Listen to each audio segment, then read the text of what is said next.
durchgesetzt und zugleich eben dadurch in die höchste Verbindlichkeit.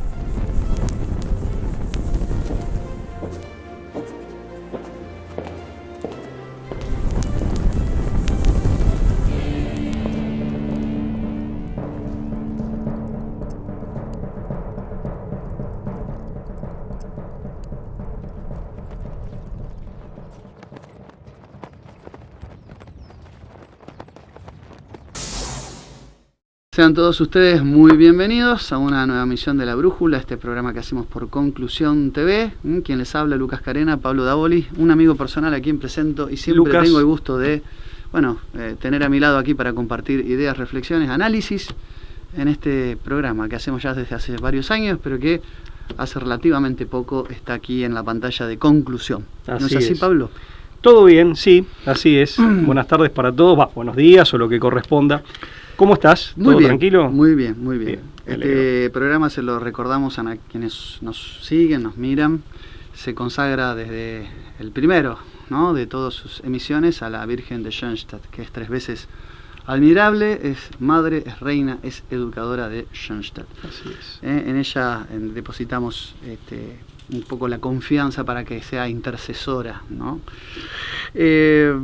Bueno, hoy con un tema, Pablo, que hacía tiempo que quería reflexionar contigo. Hay un libro de Alberto Buela Lamas. Nuestro gran amigo. Un gran Alberto, amigo quien personal. saludamos. Amigo personal, ha sido compañero de ruta en distintas oportunidades, filósofo argentino. Bueno, un hombre de mucho pergamino, ¿no? Sí, un recorrido muy interesante académicamente hablando. Sí, no vamos a hacer todo un currículum de Alberto Buela. Es amigo de la casa, tengo entendido que es amigo de Conclusión. Ha venido más de una vez invitado por... Entiendo que ha sido entrevistado y que sí es amigo de Conclusión TV y del sindicato, digamos, al que Conclusión TV pertenece, de empleados de comercio, que es esta casa que nos ha recibido, claro, que nos ha recibido también a nosotros. Tengo entendido que sí, que en efecto es amigo de esta casa. Bueno, y Alberto lo conocemos desde hace años, ¿no? Lo conocimos en TLB1, filósofo, como bien decías vos, doctor en filosofía, profesor del doctorado de filosofía en la Universidad Sorbona de París.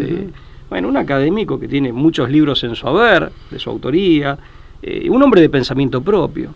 Sí, se lo conoce sobre todo por sus análisis en filosofía, metapolítica y por desarrollar y enarbolar la teoría del disenso. Así es, ¿no? Es el que introduce la metapolítica en Hispanoamérica, o uno de los introductores de la metapolítica en Hispanoamérica, traductor de Aristóteles. Un hombre que tengo entendido, sin ánimo de exagerar, pero entiendo que domina la totalidad de las lenguas latinas, incluso el rumano, me parece. Algo de rumano como mínimo me consta que sabe. Bueno, un hombre, digamos, que tiene, insisto, una cantidad de pergaminos muy abultada, ¿no? Peronista. Muy rica. Sí, un hombre comprometido, digo, con las ideas. Ortodoxamente peronista, así es, el peronismo ortodoxo, clásico, histórico, como se le quiera llamar. Sí. Bueno, y un amigo. Pero ante todo un amigo, alguien que nos honra con su amistad. Entonces, escogiste un artículo para hablar hoy. Claro, un artículo de Alberto. Sí, y Alberto, como buen arquegueta. Así se presenta. Sí, como un buscador del saber. Una suerte de continuo aprendiz. Claro, exactamente. Escribe un libro que se llama Pensamiento de Ruptura, ¿no? Que va en línea con esta idea del disenso. Pensamiento de ruptura, disenso, es un poco esta idea, una continuidad, un hilo conductor dentro de esta mirada rupturista. Hay un capítulo que le dedica al pensamiento oriental, o sea, Occidente y Oriente, los lazos, esos vínculos, clásica división, ¿no? O distinción. Y él hace una crítica, ¿no?, acerca de que el conocimiento mutuo, Cateris paribus dice, o sea, todo lo demás siguiendo su curso, el pensamiento, el intercambio entre Oriente y Occidente ha sido bastante pobre en sus frutos históricos. Es decir, él reconoce la existencia de grandes orientalistas. Nosotros hoy podemos reconocer a grandes orientalistas, pero dice que aquellos que intentaron abordar las distintas ramas y escuelas filosóficas, sobre todo las más antiguas, Tao Te Ching de Lao Tse o el confucianismo, ¿no? Del pensamiento de Extremo Oriente, terminaron convirtiéndose, dice en este capítulo, ipso facto, más que en estudiosos, en apologetas de aquello que se pusieron a estudiar como novedad. Es decir, les faltó espíritu crítico, aquellos que pegaron como un salto hacia el orientalismo sin mirarlo y analizarlo a la distancia, es decir, esa distancia que tiene que tener el filósofo que contempla y que observa las cosas, ¿no? Se me ocurre ya de entrada hacer un comentario, porque todo esto, me imagino, esta suerte de diálogo o de aproximación en gran medida fallida, se da en el contexto de la modernidad. Entiendo que Alberto hace referencia a este contexto y no a etapas anteriores. Y ahí, parafraseándolo al propio Alberto, también a su compañero de ruta en el programa Disenso, ya fallecido lamentablemente, Silvio Maresca, y tantos otros, me da la impresión que el occidente moderno y finalmente posmoderno, que es un occidente vaciado, es un occidente muy insustancial, muchas veces estos personajes lo digo bien, sin ninguna connotación negativa, que se han hecho orientalistas, más que ir a describir o simplemente a conocer, han ido a buscar lo que en Occidente de pronto falta, porque en el Occidente moderno lo que experimentás es el vacío que a la postre es nihilista. Falta sentido de trascendencia, falta una fundamentación metafísica, es decir, profunda de los valores. Entonces, creo que el fenómeno se explica. Me parece a mí, lo tiro ya como una posible, como una hipótesis. Sí, vas a Oriente a buscar lo que de pronto en Occidente ya, digamos, ha sido extraviado. Porque fíjate que los orientalistas vienen de la Francia ilustrada, pasó con hombres hombres que son de talla muy respetable, como René Guénon en el siglo XX, que ha hecho aportes que son interesantísimos, pero fíjate qué pasa con norteamericanos, con ingleses. Bueno, pero ahí está, bueno, el caso y con distinto nivel de profundidad y de éxito en esa aproximación. En el caso de Guénon, que se vuelca al mundo islámico, previamente estudia el mundo del hinduismo, de la India, es un autor eximio, es un autor, digamos, que uno... Pero hay otros que son mucho más banales, digamos. Estoy de acuerdo, dos cosas parecían. El pensamiento de Guénon, algo podríamos decir del mismo Ébola, Mercé Alía, de que se los conoce, hoy se los tiene como estudiosos de tradiciones... que orientales, identifica con Oriente, que tienen su punto inicial en Oriente, ya sea Oriente Próximo o Medio Oriente, como el caso de Guénon, que hizo todo ese trayecto que vos bien mencionás. Se convierte el islamismo. Son autores, ¿no? Claro, finalmente se convierte el islamismo, pero son autores que no tienen o no han tenido un peso específico en los ámbitos académicos. De hecho Alberto Vuela es consciente de que los mejores en ese trayecto son los que menos peso académico tienen una marginalidad en lo que es la academia con mayúsculas. Y es algo muy injusto, porque en el caso de Guénon es un hombre de talla intelectual, sin duda. Han sido renegados, poco estudiados, poco leídos, recuperados de manera tardía en algunos casos, o de manera muy esporádica, salvo algunos chispazos de cuarto de hora de lucidez de algún pensador. Han sido citados estos autores, pero en general no forman parte del circuito académico, convencional, del mainstream, digamos, de la academia. Para nada. Por eso está bien lo que vos decís. Sin embargo, claro, Alberto Vuela en este libro dice, claro, las relaciones han sido muy espurias. Hay una moda que él menciona, que es Claro, ahí va por no tanto por los autores como Guénon, que tienen... La moda orientalista, que es ese orientalismo edulcorado, que sobre todo en la literatura, acá en Hispanoamérica, se lo conoce con las relaciones en la literatura de Victorio Campo, dice, y Rabindranath Tagore, o Fernando Sánchez Orondo y Saibaba. Es decir, él critica eso, de los estudiosos de lo que era la tradición de la India, ¿no? Menciona al liberal Vicente Fatone y al chileno Miguel Serrano. Vicente Fatone fue embajador argentino en la India. Tuvieron cargo, Serrano de Chile en la Serrano India. Tuvo cargo similar, ¿no? Pero claro, desde Chile, que tuvieron algún contacto con ese mundo, ¿no? Y que se interesaron por esas relaciones. En el caso de Serrano, perdóname, ¿no? Es un autor interesantísimo también, muy prolífico. Serrano Fernández, me refiero al embajador chileno, al escritor chileno, yo creo que él sí logra tener un conocimiento profundo de la cultura hindú, ¿no? Claro. Con todo el bagaje religioso, esotérico, místico. Bueno, ahí voy. Lo que pasa es que la cultura hindú, específicamente, claro, y algunas ramificaciones. Está muy bien lo que decís. Lo que pasa, claro, que hay digamos, dos formas de asumir ese bagaje. Uno era desde una perspectiva netamente filosófica y otra asumiendo, que me parece que es el caso de Serrano, la parte esotérica, ¿no? O sea, me parece que en el caso de Serrano hay una... y abrazar una intención un conjunto de creencias también, cultiva, ¿no? un esoterismo, ¿no? Sí. Es decir, no todos los que se dedican al orientalismo lo hicieron de ese modo. En el caso de Serrano creo que sí. En realidad por ahí, para el público, porque estamos hablando alternativamente de dos fenómenos que son diferentes. El primero que vos señalabas inicialmente, que es acercarse para finalmente asumir o abrazar como propio, para ser propio en el sentido de adoptar. Y en el segundo, de aquellos que se acercan, pero que se acercan sin profundidad, incluso con una visión que es muy el caso de la New Age, por ejemplo, ¿no? Claro. Y de autores vinculados a ese tipo de corrientes, que es un acercamiento que más allá de si adherís o no, de si adoptás o no, que eso, digamos, puede darse, pero hay un acercamiento que es como mínimo superficial, que no es el caso ni de Guénon respecto del Islam, ni de Serrano respecto de toda la...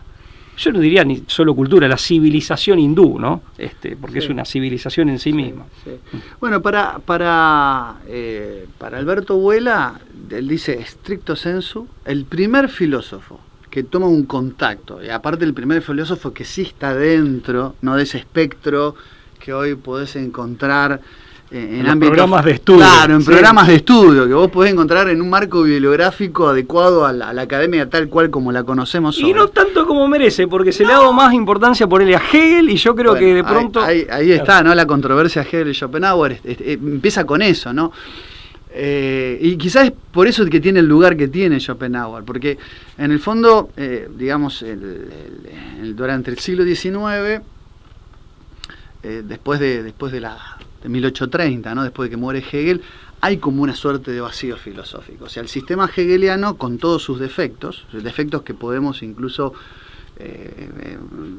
rescatar, digamos, las críticas, las buenas críticas que hay a la filosofía de Hegel, por decir alguna, la que hace Julio Membiel en De la Cábala al progresismo, ¿no?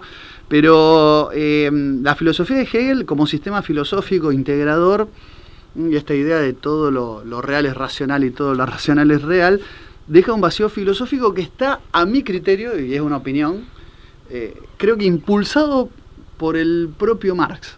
Porque Marx, siendo un autor de fuste, un pensador que no podemos arrebatarle el lugar que ocupó en las postrimerías del siglo XIX, él, en la forma de entender la dialéctica de la historia, sigue siendo un hegeliano. De hecho, un hegeliano de izquierda. Es decir, él no rompe con la lógica de la historia, la dialógica de la historia, la dialéctica, ¿no? Totalmente. Pero la concepción dialéctica del movimiento, del cambio. Por supuesto, si bien critica desde un materialismo, la parte del idealismo que esto conllevaba. Pero esto se lo queda. Ese vacío que había en las críticas a la filosofía de Hegel, creo que Marx, consciente o no de lo que lo estaba haciendo, lo profundiza en el sentido de que él también marca una suerte de muerte de la filosofía. Yo lo veo en dos obras de Marx muy marcadas. Primero en la famosa tesis 11ª Feuerbach, cuando dice que los filósofos se han dedicado a interpretar la realidad, es momento de transformarla, ¿no? Es decir, la tesis, la crítica que le hace a Feuerbach... La filosofía de la praxis. Claro, la filosofía de la... Fue tan fuerte el golpe que da Marx en este sentido, que hubo que esperar hasta Gramsci, dentro del marxismo, por así decirlo, para que con su teoría de la hegemonía se recupere al intelectual, porque el intelectual quedó como marginado. Aparte es un proceso interesantísimo, porque Gramsci, muy a su pesar, termina haciendo una propuesta metodológicamente acertada desde la perspectiva de la revolución.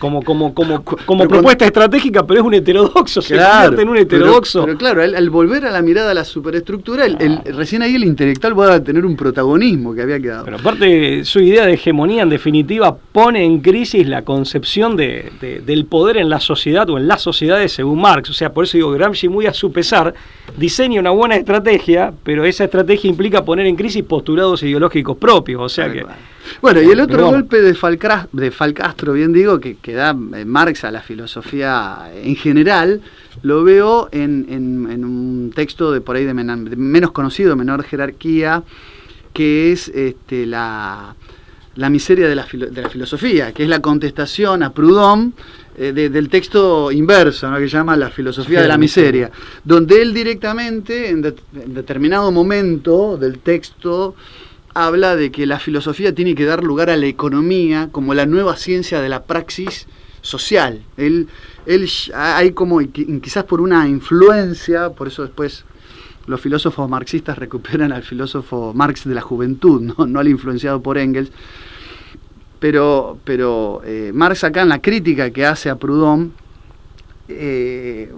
claramente habla de una filosofía como convaleciente en tanto al nuevo rol de la economía como el sistema, ¿no?, o la ciencia auxiliar que se convierte en protagónica para entender los procesos de la vida civil, en función de la propia concepción que tenía Marx de la historia, ¿no?, como una historia de la lucha entre clases sociales. Sí, ¿no? pero está claro que mete, digamos, todo el discurso filosófico o el pensamiento filosófico en un callejón sin salida. Claro, ahora, desde la filosofía le da como una especie de santa sepultura, ¿no? Claro, y lo que generás, o sea, a ver, si está bueno lo que decís, a ver, yo creo que el materialismo termina, digamos, asfixiando al pensamiento filosófico. Hay un estrangulamiento. Hay un estrangulamiento, o sea, por un lado las contradicciones propias del sistema de ideas marxista, que es un sistema de ideas que acusa o que presenta, digamos, contradicciones insalvables dentro del propio sistema, o sea, contradicciones intrínsecas. Por otro lado, el atentado a la lógica, esto lo explica muy bien Beinviel y de manera muy sencilla en El poder destructivo de la dialéctica comunista, creo que es el libro, en el primer capítulo, si no mal recuerdo, la contradicción que implica, o el atentado a la lógica que implica el principio de no contradicción, la concepción dialéctica del movimiento, que ahí la falla es de Hegel y que viene de Jacob Böhme, de Spinoza, o sea, viene por esa línea. Sí, ese racionalismo, que termina siendo casi contradictorio, ¿no? Totalmente, pero además, digamos, ese materialismo que Marx toma de Feuerbach, en definitiva, y lo hace propio, en el materialismo ningún tipo de, digamos, te da una mirada de la realidad y una visión del mundo y de las cosas, e incluso del hombre, que no te deja lugar a demasiado planteo filosófico, o sea... Claro. Por pronto, o sea, el materialismo es una concepción de la realidad que no se presta, digamos, a... No es permeable a la filosofía y a la especulación, ¿no? En el fondo a la especulación en el buen sentido, ¿no? La especulación en el sentido de reflexionar, de hacer un trabajo reflexivo, ¿no? Ahora, que es el quehacer de la filosofía. Igualmente, la muerte de la razón metafísica, en definitiva, y esto lo ve bien Gramsci, el marxismo no deja de ser en definitiva un producto o una suerte de punta de iceberg posterior a una serie de episodios ideológicos y de sucesos históricos y de procesos ideológicos precedentes, y en definitiva que te remontan como mínimo al racionalismo. O sea, la muerte de la razón metafísica, que es lo que caracteriza, y volvemos al núcleo del tema, porque fíjate que... Porque ahí aparece Schopenhauer, justamente. Claro, porque matando la razón metafísica, en definitiva, y matando lo que podría ser la fundamentación profunda de lo que hoy llamamos valores, valores éticos, por ejemplo. Que ahora son mero reflejo, ¿no? Claro, efectivamente, o meras supervivencias, y eliminando el sentido de trascendencia, te encontrás con un vaciamiento del pensamiento, pero finalmente de la vida, de la cotidianeidad en Occidente, del modus vivendi, que es lo que hace también que se torne imposible el diálogo con las culturas que se mantienen premodernas o que mantienen la tradición, sus respectivas tradiciones en Oriente. Claro, efectivamente. O sea, te tornan un mal interlocutor. Sí, por supuesto. Ya hay una depreciación, ¿no?, del propio Occidente, o sea, que empieza a dialogar con Occidente. San Francisco de Asís o Santo Tomás de Aquino podían hacer el diálogo en la disputa, incluso en el sentido de la disputa de ideas, con Oriente, si se quiere, o con lo que venía de Oriente, pero digamos desde un Occidente que no había sido todavía vaciado. Claro. Entonces, bueno, por eso, lo que bien decís vos, casi que con la razón metafísica muere la propia filosofía, o por lo menos teníamos una filosofía, un panorama de filosofía agonizante después de Hegel. Que no es metafísica, que es lo que Heidegger quiere recuperar en siglo XX ya, ¿no? Pero claro, ahí aparece la figura de Schopenhauer. Es decir, digamos, lo que presenta en este capítulo vuela a Schopenhauer como un pensamiento de ruptura. es un pensamiento de ruptura, porque viene a aparecer, sí, lo es, claro. Viene a aparecer con una filosofía influenciada, recupera el pensamiento oriental, habla de nociones, Schopenhauer, la conclusión de la aspiración a la nada, hay semillas de existencialismo en Schopenhauer, influye también en la propia filosofía de Friedrich Nietzsche, de Schopenhauer, son las dos figuras, pueden ser las dos figuras anti-hegelianas por excelencia, ¿no? Durante el siglo XIX y que van a influir en el siglo XX, pero mientras que uno abraza la idea de voluntad, ¿no? El Willens alemán, en Schopenhauer hay una suerte de, incluso es el introductor de la idea de noluntas, la idea del noluntas, que es lo contrario a la voluntad, el acto de no querer. Es muy interesante, y este acto de no querer tiene que ver con un vaciamiento interior que ¿de dónde lo extrae Schopenhauer? De las ideas orientales, ¿no? De el enajenarse de sí mismo, que dice Vuela... Sí, es una suerte de vaciamiento del deseo, del querer, de la voluntad, ¿no? Claro, un despojo, Para mí es muy similar al budismo eso, es como que claro, lo aproximó a Schopenhauer al budismo. Hay una obra literaria... El desapego, ¿no? Una de desapego. Sí, que no es exactamente igual al desapego cristiano, ¿no? O sea, es distinto, ¿no? Claro, exacto. Pero no es el ex nihilo nihil fit, o sea, de la nada sale. Lo que dice Vuela es que no es un vacío nihilista, del que sí podemos encontrar rastros en la filosofía occidental. Sino, no es al modo occidental, sino que vincula la idea de vacío, como ocurre con todo pensamiento oriental, sobre el tema del ser y la nada. Estamos tocando acá los últimos fundamentos de la diferencia entre el Oriente y el Occidente. Dice Vuela, las nociones de ser, nada, creación, persona son sustancialmente disímiles y su traducción se hace casi imposible. Acá hay un encuentro y al mismo tiempo un desencuentro entre Oriente y Occidente. Claro, pero un desencuentro que... puede ser armonioso, puede haber un diálogo, sí, no necesariamente claro, porque yo hablé de disputa, pero confrontación. La disputa también es un tipo de diálogo, ¿no? O la disputa en definitiva es una de las posibles modalidades del diálogo, bueno, pero hay diálogo. El diálogo puede en ser... ese disenso, puede haber disenso, pero se tienen que entender. Y el no hay hombre, que confundir diálogo con consenso, puede haber diálogo sobre la base del disenso. Totalmente, o que ponga de manifiesto un disenso que se comprende como tal, que ambas partes comprenden, que el interlocutor del occidente moderno, y ni hablar el posmoderno, es un hombre que está muy incapacitado para eso, justamente por ser ajeno a toda tradición, desprovisto o despojado de todo sentido de trascendencia y que ha eliminado la razón metafísica de todos sus planteamientos. Entonces, cuando, por ejemplo, eso pasa mucho con los norteamericanos, cuando hacen una lectura utilitaria que en el fondo es materialista, de estas, verdades, por así decirlo, de estas verdades o supuestas verdades que se sostienen desde contextos en donde las tradiciones, digamos, de los pueblos, de esos pueblos, están más vivas. En ese sentido, por eso también es un occidente que no puede integrar, ¿no? Eso hay un programa de Vuela y no quiero desviar, pero es una de las consecuencias.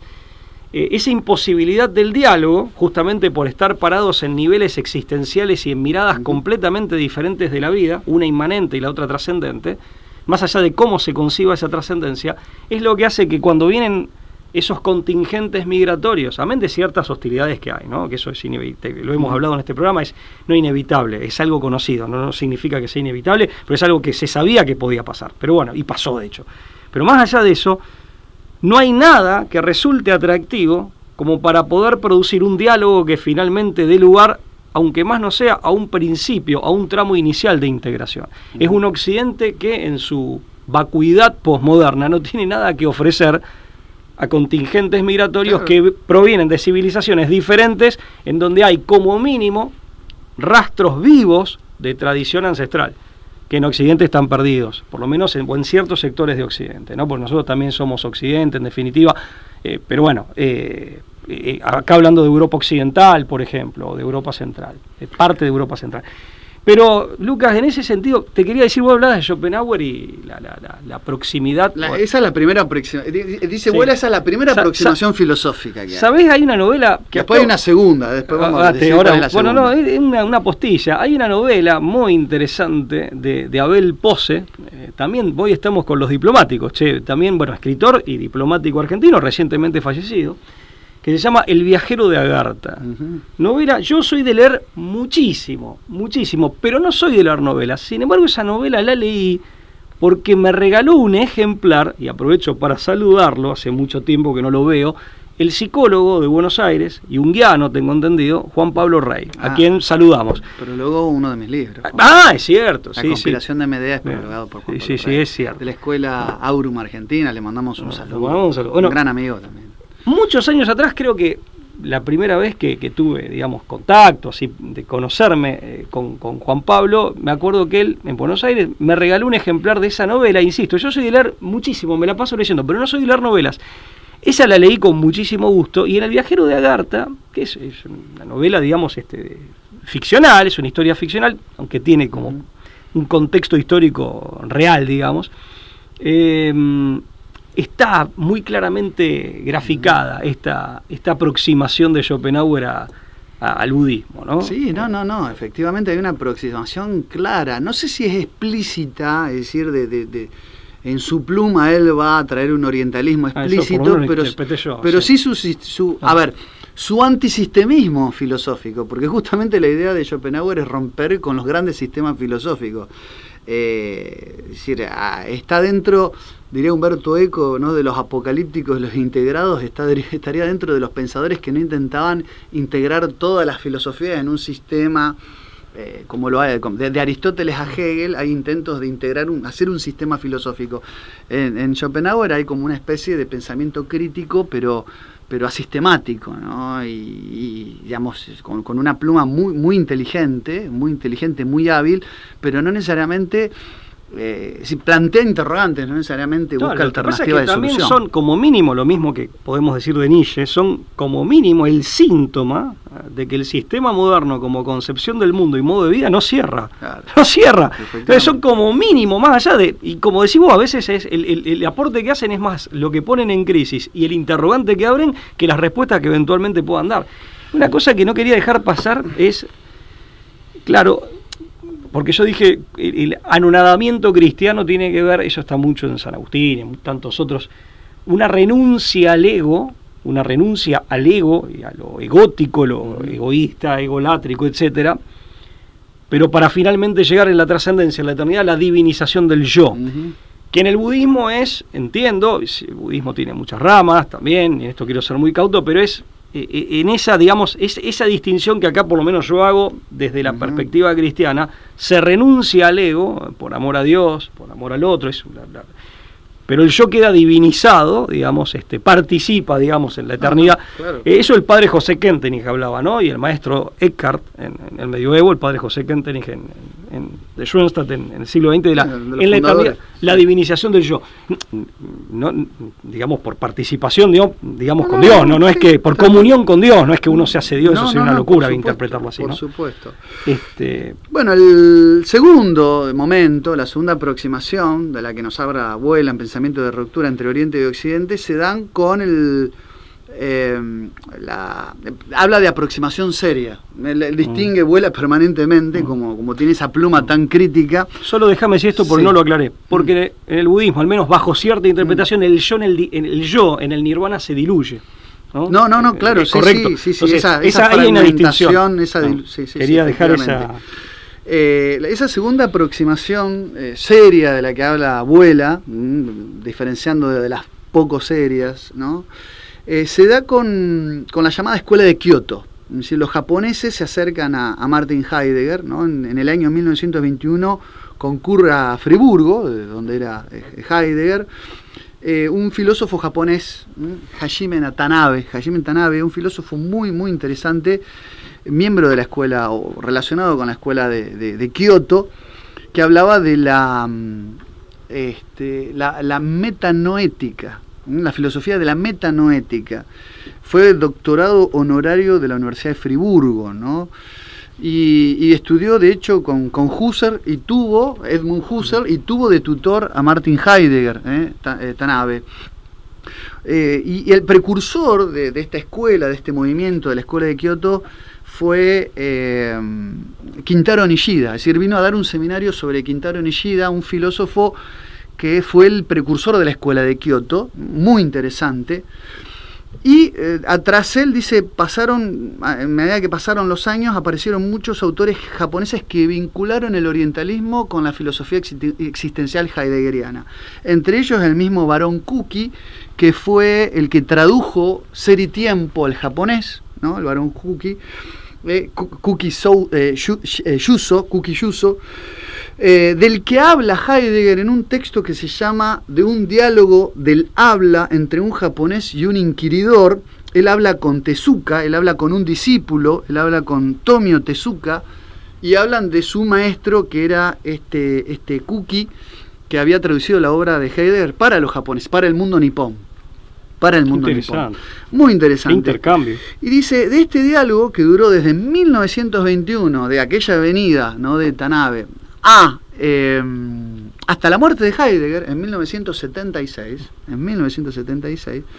se puede concluir que hubo, digamos, que el pensamiento, que el filósofo de Friburgo, dice Vuela, es el más comprendido de los filósofos occidentales en Oriente. Claro, y es el que como mínimo quiere recuperar el ser. Claro. En definitiva, el llamamiento filosófico de Heidegger es recuperar la razón metafísica, recuperar la noción del ser.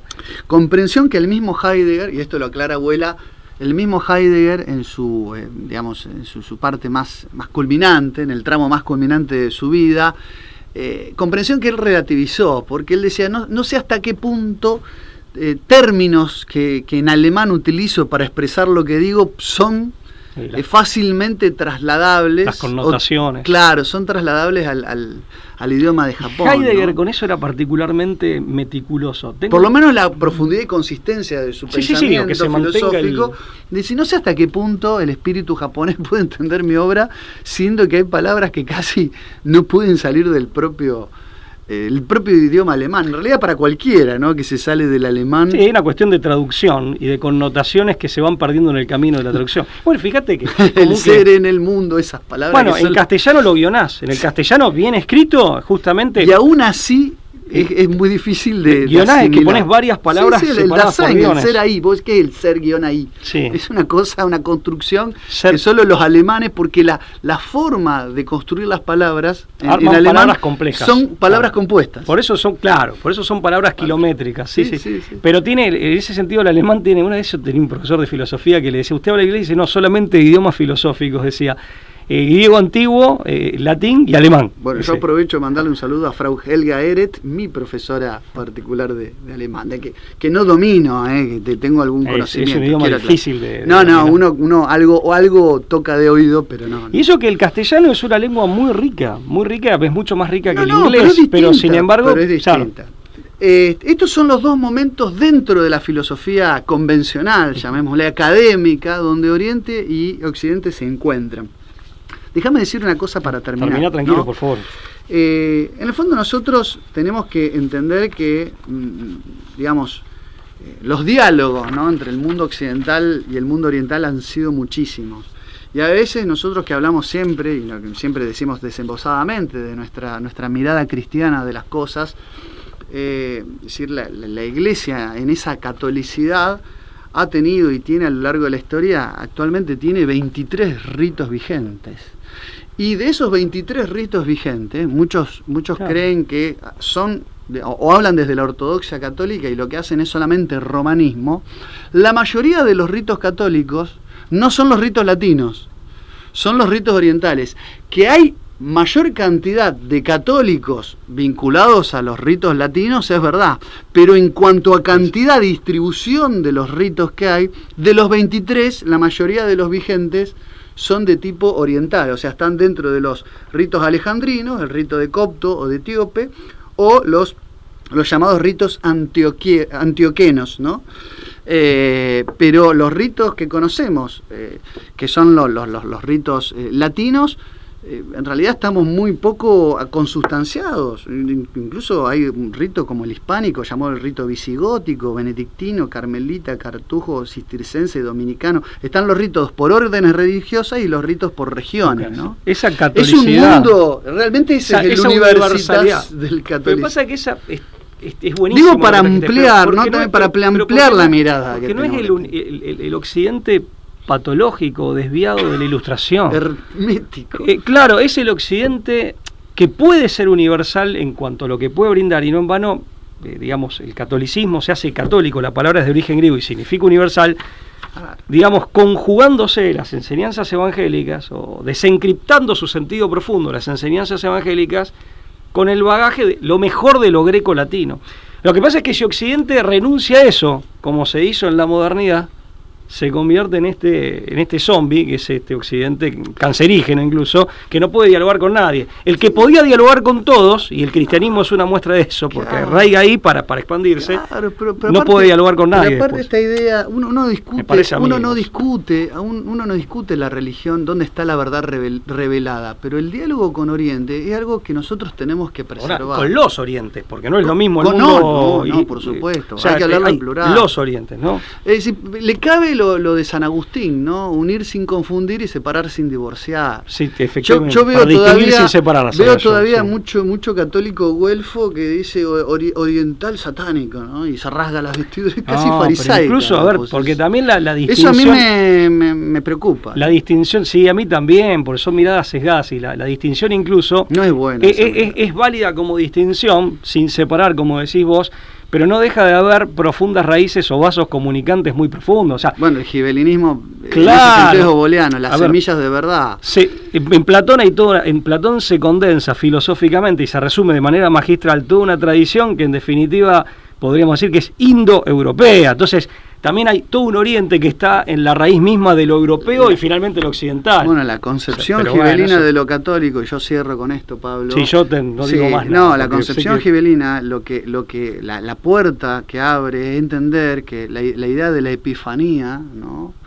Que el romanismo, muchas veces el romanismo más güelfo estudia como un episodio litúrgico ahí perdido, como un momento.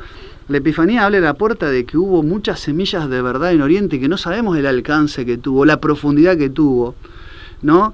Y que trajo a los reyes, los magui de Oriente, ¿no? A los pies del recién nacido Redentor. Tu libro, uno de tus libros explora esos caminos, explora esos caminos, sin decir cosas tan concluyentes porque muchas se desconocen. El padre Mainville hablaba de eso, ¿no? Señalaba. Pero lo tenía clarísimo y nadie lo puede acusar de ser un heterodoxo o un tipo. Yo no he leído referencias así al pasar de Mainville, pero muy claras, muy contundentes, que Mainville señala, dice, bueno, sobre todo el hinduismo, señala verdades que él ve en el hinduismo que hoy serían tenidas por exclusiva de los cristianos. Sí, que él veía que eran verdades cristianas, que él las ve reflejadas de algún modo en... Sí. Pablo, se nos va el tiempo, ha sido siempre es un placer. Un placer conversar contigo. Saludos para todos ustedes. Suscríbanse a Patreon, ¿no? En la parte extrema derecha, ¿no? De nuestra página de YouTube, de nuestro canal de YouTube. Ustedes pueden encontrar para suscribirse y aportar una pequeña donación mensual, y también en el Zócalo vamos a publicar acá un CBU, ¿no? Como para si alguien quiere colaborar. Y lo de Mainville, simplemente, vos decías de la cábala del progresismo, y hay en varios libros. Los 3 pueblos bíblicos en su lucha por la dominación ahí del habla, mundo. Pero también son verdades puntuales, no habla de la generalidad, pero habla de verdades puntuales. Pero como vos decís, con contundencia, no los dice como al pasar. Sí. Así que nos reencontramos, ¿sí? Esto ha sido todo por hoy. Esto es La Brújula. Muchas gracias, como siempre, por estar. Chao, hasta luego.